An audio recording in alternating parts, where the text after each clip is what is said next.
اسی طرح جن چیزوں کی ضرورت ہے کہ رمضان کے ایک ایک لمحہ جو ہے اس سے فائدہ اٹھانا،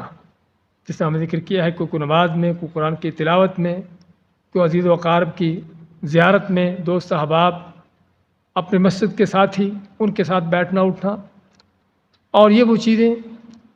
اور ایک ایک لمحہ جو اس سے فائدہ اٹھایا جائے۔ صدقہ خیرات کے حوالے سے انسان کو جو اللہ توفیق دیتا ہے تھوڑا زیادہ دینے کی، جہاں جہاں پر ضرورت ہے ان کو دینے کی کوشش کی جائے۔ تو یہ روزے کے کچھ، یعنی کہ رمضان کی اہم ترین عبادات کے ساتھ ساتھ جو چیزیں کرنے والی ہیں۔ اسی طرح روزے کے آداب کا خیال کرنا، ایک تو جو فرضی چیزیں ہیں کہ جن چیزوں سے روزہ ٹوٹتا ہے ان کو جاننا، ان سے بچنا،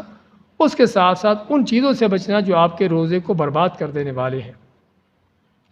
آپ کے روزے کے جو چور ہیں، وہ طرح طرح کی چیزیں ہیں آس پاس کہ جو روزے کے اجر کو، ثواب کو ضائع کر دینے والی، گانے میوزک ہوں یا فلمیں ڈرامے ہوں، یا خاص طور پر آج کے وقت میں موبائل وغیرہ اس طرح کی چیزوں پر جو طرح طرح کی بیہودہ چیزیں ہیں، دوستوں کے ساتھ بیٹھ کر گپ شپ لگانا، اس میں گالی گلوچ، کوئی چغلی غیبتیں، کوئی تان بازیاں، کوئی بہتان بازیاں، ہاں یہ وہ ساری چیزیں ہیں کہ جو انسان کے روزے کو، اجر کو ضائع کر دینے والی ہیں۔ اللہ کے نبی صلی اللہ علیہ وسلم کا فرمان ہے، رب صائم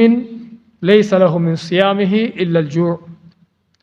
کہ روزے دار ایسے بھی ہوں گے کہ جن کو روزے سے سوائے بھوکے اور کچھ حاصل نہیں ہوتا،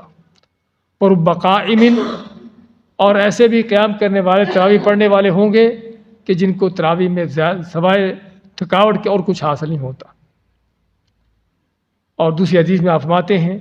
من لم یدع قول الزور والعمل به والجہل فلیس للہ حاجۃ ان یدع طعامہ وشرابہ، کہ جو آدمی روزہ رکھ کر بھی گناہ کے کام، برائی کے کام، بےہودگی کی چیزوں کو نہیں چھوڑتا، تو آپ مانتے کہ اللہ کو کوئی ضرورت نہیں کہ ایسا آدمی بھوکا پیاسا رہے۔ تو بھائیو، ان چیزوں پر اپنے آپ کو کنٹرول کرنے کی ضرورت ہے کہ اپنے اوقات کا ہر لمحے کو اللہ کی عبادت میں لگانا، نیکی، کسی خیر کے کام میں گزارنا، اور کوئی لمحہ ضائع نہ ہونے پائے، شیطان کہیں ہمارا یہ مہینہ ہم سے برباد نہ کر دے، ہم سے ضائع نہ کروا دے۔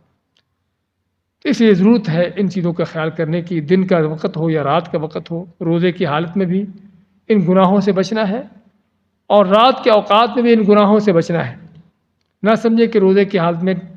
گناہ سے بچ گئے، اس کے بعد افطاری کر کے چھٹی ہو گئی، بلکہ رمضان کی راتیں بھی عبادت ہے۔ نبی اکرم صلی اللہ علیہ وسلم کا فرمان ہے کہ جس آدمی نے تراویح امام کے ساتھ کھڑے ہو کے پڑھی، امام کے فارغ ہونے تک اس کے ساتھ پڑھتا رہا،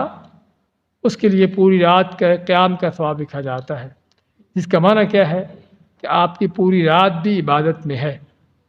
اگرچہ آپ تراویح آدھ پونے گھنٹہ پڑھ کے جا کے سو جاتے ہیں یا اپنے کسی کام کاج میں مشغول ہو جاتے ہیں،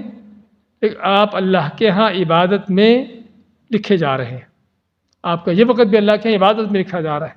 کیونکہ اس کے لیے پوری رات کا قیام ہے۔ اس لیے رمضان کی راتیں بھی عبادت ہے۔ نہ سمجھیں کہ رات کو، یعنی کہ روزہ تو نہیں ہے، چلو اب اس میں اگر اس طرح کے غلط کام، اس طرح کی چیزیں کر لیں تو کوئی پرواہ نہیں۔ ہاں یہ شیطان بعض اوقات اس طرح کی چیزیں ڈالتا ہے دل میں، تو اس لیے ان چیزوں کا بھی